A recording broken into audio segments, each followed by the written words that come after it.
This is Margaret in Windsor, and I want to make sure I got the date right here. This is the 14th of May of 2014. I've been making tapes officially today. I've been telling in the past about mind control murders, about finding out about my kidnapping, and being Queen Victoria II. You should see how I live and how I should have lived and the torture I've gone through. And my sons, Mark and Scott, and I don't know where they are. My point in putting this on the tail ends of the others, I've been telling about what happened to me here after 86. I couldn't get jobs anymore. I'd been written a medical malpractice book, MD, A License to Kill. I had written about programming and mind control, and how you can make people go out who are programmed commit murders, look like they've committed suicide.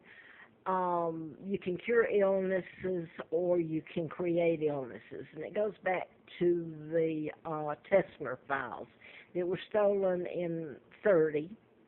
And it's my understanding, and this is from a book and from my other knowledge, that the FBI were the ones that got those files. So now then, the book I wrote, Larry Flynn, I guess I said that, was shot in Lawrenceville, Georgia in March the 6th of 78, excuse me. It's not the chemicals have gotten to me. Now I was just assaulted by the housekeeper. Wow. And the manager, how's that?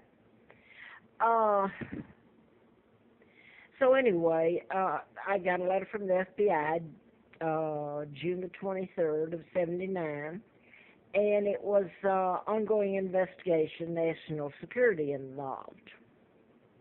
April the 1st, April Fool's Day of 80, because it's been a joke to kidnap me, take down my father, and do the things to me. Over the years, I'm 75 years old, and they're still doing them to me.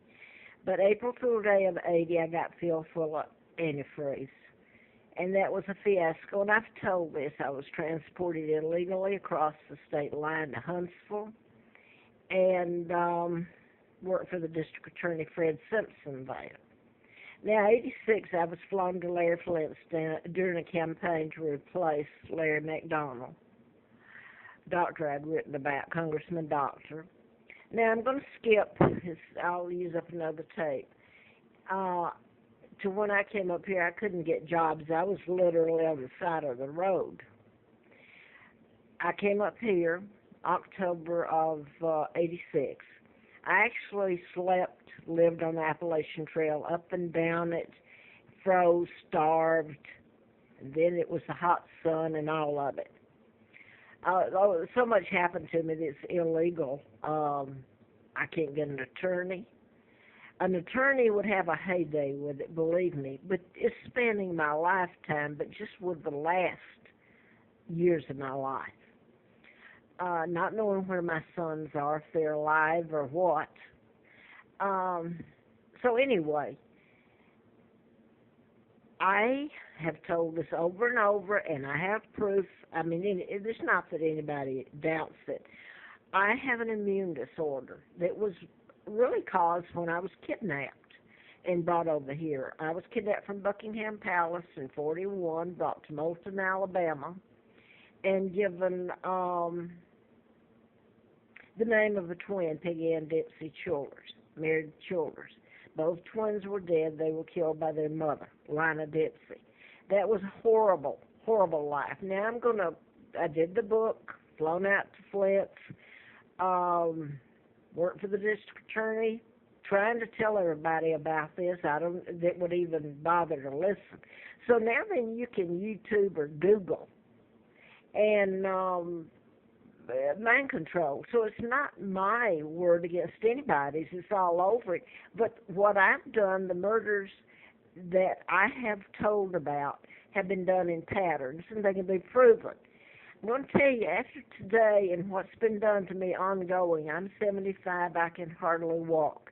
Why should I bother and care about these people that have so blatantly called me every name in the book, done nothing but lie assault me, because that's what just went on here.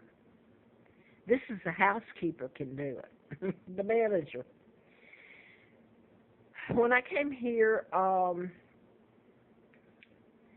they and law enforcement's involved in it. They used my illness. It's an illness. It's an immune disorder against me. When I get around, I've said this before, but I'm going to reiterate it because of what I'm saying on this tape. You smell. I inhale odors or fumes that I'm allergic to. So if it's a house you're living in or your apartment, especially a one-bedroom, it's really bad if it's deliberately put in there. Your air conditioning, you can put stuff on your carpet. In my case, they've come in deliberately soak the bedding over and over and over. Now, I've lived, and I've told this, and this is where I'm at right now, and this all just happened now.